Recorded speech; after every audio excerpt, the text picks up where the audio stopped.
Hello everyone. आज हम लोग फिक्स्ड एसेट्स टर्नओवर रेशियो और current assets turnover ratio calculate करना सीखेंगे। ये दोनों रेशियो भी जो है एक्टिविटी रेशियो के ही टाइप्स हैं। तो सबसे पहले इसका फार्मूला देखते हैं। तो दोनों का फार्मूला पहले फिक्स्ड एसेट्स टर्नओवर रेशियो बराबर फिक्स्ड एसेट्स टर्नओवर रेशियो बराबर cost of goods sold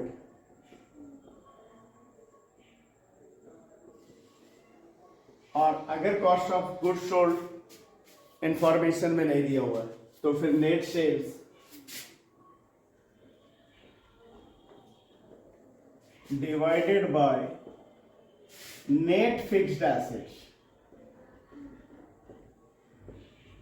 net fixed assets का मतलब फिक्स्ड एसेट्स में अगर डेप्रिसिएशन दिया हो तो डेप्रिसिएशन घटाने के बाद जितना फिक्स्ड एसेट्स बचता है उससे डिवाइड करना है। मतलब नेट फिक्स्ड एसेट्स का मतलब फिक्स्ड एसेट्स माइनस अगर डेप्रिसिएशन है तो वो डेप्रिसिएशन घटा देंगे तो फिर हमारा नेट फिक्स्ड एसेट्स आएगा। डेप्रिसिएशन नहीं दिया हुआ है तब तो फिर जो फिक्स्ड एसेट्स है वही नेट फिक्स्ड एसेट्स है, पर अगर डेप्रिसिएशन दिया है तो डेप्रिसिएशन घटाने के बाद जो फिक्स्ड एसेट्स बचेगा उससे डिवाइड करेंगे। तो ये है फिक्स्ड एसेट्स टर्नओवर रेशियो का फार्मूला। और करंट एसेट्स टर्नओवर रेशियो का formula current assets turnover ratio बराबर कॉस्ट ऑफ गुड्स सोल्ड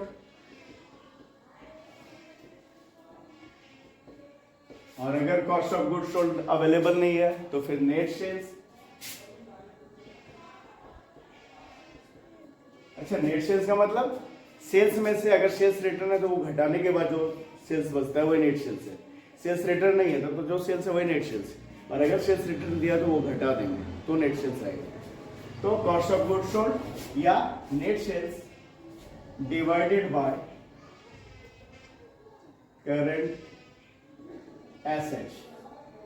ठीक है, फिक्स्ड एसेट्स करंट एसेट्स के बारे में हम लोग जानते ही हैं। अच्छा, cost of revenue from operation या कॉस्ट ऑफ गुड्स सोल्ड एक ही मतलब है। उसी तरह रेवेन्यू फ्रॉम ऑपरेशन या सेल्स का मतलब एक ही है। ठीक है, तो ये फॉर्मूला है। अब इन दोनों पे हम लोग एक एक सवाल बनाकर देखते हैं। अब ये सवाल है, इसमें हमें fixed assets turnover ratio calculate करना है। ठीक है, अच्छा इसके पहले ये समझ लेते हैं कि भाई फिक्स्ड एसेट्स टर्नओवर रेशियो किन के बीच के रिलेशन को बतलाता है और करंट एसेट्स टर्नओवर रेशियो किन के बीच के रिलेशन को बतलाता है। तो fixed assets turnover ratio fixed assets और कॉस्ट ऑफ गुड्स सोल्ड के बीच के रिलेशन को बतलाता है, जबकि current assets turnover ratio cost of goods sold और करंट एसेट्स के बीच के रिलेशन को बतलाता है। तो अब हम लोग देखते हैं fixed assets turnover ratio calculate करते हैं।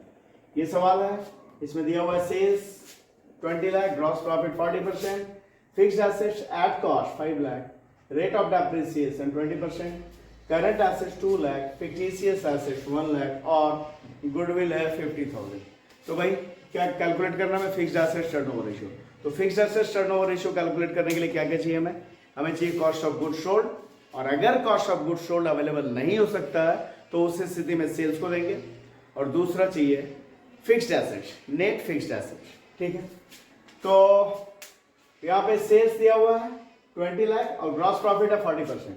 तो भाई कॉस्ट ऑफ गुड्स सोल्ड यहाँ पे निकल जाएगा। कैसे निकल जाएगा? सेल्स में से प्रॉफिट घटा देंगे तो जो बचेगा वो कॉस्ट ऑफ गुड्स सोल्ड बचेगा। तो पहले कॉस्ट ऑफ गुड्स सोल्ड निकाल लेते हैं। Cost of goods sold COGS बराबर सेल्स माइनस ग्रॉस प्रॉफिट। तो सेल्स है 20 लाख और इस 20 लाख रुपए में सेल्स में उसका ग्रॉस प्रॉफिट कितना 40% ना, तो 20 लाख का 40% करें तो कितना हो जाएगा 8 लाख। तो 20 लाख में 20 लाख का 40% यानी 8 लाख घटाएंगे तो बचेगा कितना 12 लाख। ये हो गया कॉस्ट ऑफ गुड्स सोल्ड। और दूसरा चाहिए फिक्स्ड एसेट्स। तो भाई फिक्स्ड एसेट्स मतलब कि नेट फिक्स्ड एसेट चाहिए। कहने का मतलब अगर फिक्स्ड डेप्रिसिएशन दिया हुआ है तो डेप्रिसिएशन घटाने के बाद जो एसेट बचता है वो एसेट चाहिए, नेट फिक्स्ड एसेट। अगर डेप्रिसिएशन नहीं है तो जो फिक्स्ड एसेट है वही नेट फिक्स्ड एसेट है। पर अगर डेप्रिसिएशन है तो डेप्रिसिएशन घटाने के बाद जो बचेगा वो फिक्स्ड एसेट। तो net fixed asset, net fixed asset बराबर फिक्स्ड एसेट माइनस डेप्रिसिएशन। तो फिक्स्ड एसेट कितना है 5 लाख माइनस कितना परसेंट है डेप्रिसिएशन 20%। तो 5 लाख का 20% मतलब होगा 1 लाख। तो 5 लाख में 1 लाख घट गया तो बचा कितना 4 लाख। ठीक है, अब निकाल लेंगे fixed asset turnover ratio. Fixed asset turnover ratio बराबर कॉस्ट ऑफ गुड सोल्ड या cost of revenue from operation, मतलब एक ही है। तो cost of good sold divided by net fixed asset. तो कॉस्ट ऑफ गुड सोल्ड कितना 12 lakh divided by net fixed asset 4 lakh.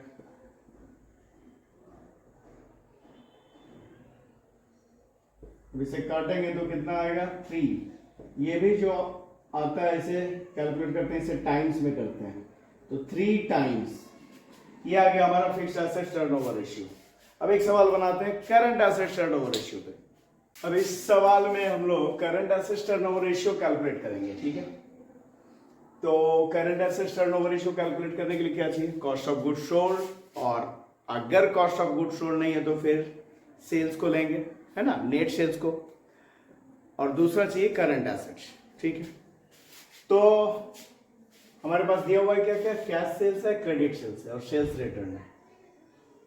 ठीक है, और उसके बाद में डेटर्स दिया हुआ है, इन्वेंट्री दिया हुआ है, कैश एट बैंक दिया हुआ है और फिर मशीनरी दिया हुआ है। इतना सारा दिया हुआ है। तो सबसे पहले हम लोग कॉस्ट ऑफ गुड सोल्ड, अच्छा कॉस्ट ऑफ गुड सोल्ड यहाँ अवेलेबल नहीं हो सकता है, यहाँ पे सेल्स से ही हमें करना पड़ेगा क्योंकि उसके लिए कोई ऐसा इंफॉर्मेशन नहीं है जिससे कि हम लोग कॉस्ट ऑफ गुड सोल्ड निकाल पाए। तो सेल्स ही है, तो भाई पहले सेल्स, कैश सेल्स भी हुआ है, क्रेडिट सेल्स भी हुआ है, दोनों को जोड़ लेते हैं। तो टोटल सेल्स कितना हो गया, कैश सेल्स क्रेडिट सेल्स मिला के टोटल सेल्स बराबर cash sales plus credit sales. ये कितना है, तो 17 लाख है कैश सेल्स और क्रेडिट सेल्स है 3,20,000। मिला दिया तो हो गया 20,20,000। अब ये 20,20,000 में ये तो टोटल सेल्स, हमें नेट सेल्स चाहिए और यहाँ पे सेल्स रिटर्न है। तो सेल्स रिटर्न, सेल्स में सेल्स रिटर्न घटाएंगे तो नेट सेल्स आएगा। हाँ, अगर सेल्स रिटर्न नहीं होता तो जो सेल्स था वही नेट सेल्स था। तो निकालेंगे नेट सेल्स। तो नेट सेल्स बराबर टोटल सेल्स या सेल्स माइनस सेल्स रिटर्न। तो कितना 20,20,000 है total sales, cash sales credit sales दोनों को मिला के उसमें से घटा देंगे सेल्स रिटर्न 20,000। तो आ गया हमारे पास नेट सेल्स कितना, तो 20 लाख। ये तो हो गया। और दूसरा हमें चाहिए करंट एसेट। तो करंट एसेट में क्या है, तो डेटर्स है, करंट एसेट है, इन्वेंट्री करंट एसेट है, cash at bank current assets और मशीनरी, ये तो फिक्स्ड एसेट्स।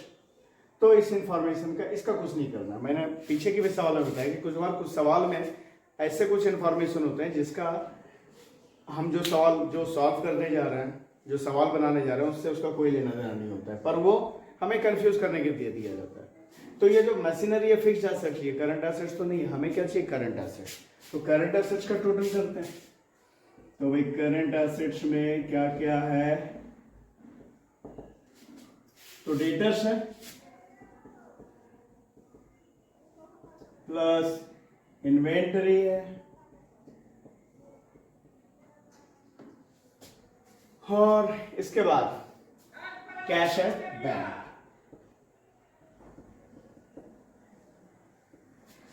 ठीक है, तो डेटर्स कितना है भाई? डेटर्स है 4 लाख प्लस इन्वेंट्री 2 लाख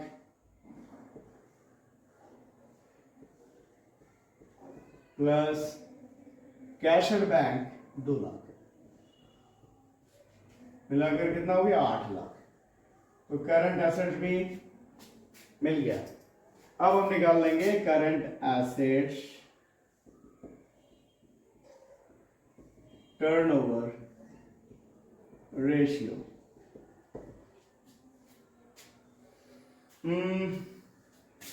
कितना बराबर क्या होता है? कॉस्ट ऑफ गुड्स सोल्ड पर कॉस्ट ऑफ गुड्स सोल्ड नहीं, यहाँ पे नेट सेल्स है ना, तो net sales divided by current assets. तो नेट सेल्स कितना? 20 lakh divided by current assets 8 lakh. तो इससे अगर डिवाइड करेंगे तो आएगा हमारा 2.5 टाइम्स, 2.5 गुना 2.5 टाइम्स। तो ये हम लोगों ने फिक्स्ड एसेट्स टर्नओवर रेशियो और current assets turnover ratio calculate करना सीखा। तो इस वीडियो में इतना ही। अगर वीडियो पसंद आया तो इसे लाइक करें, चैनल को सब्सक्राइब करें। Thank you.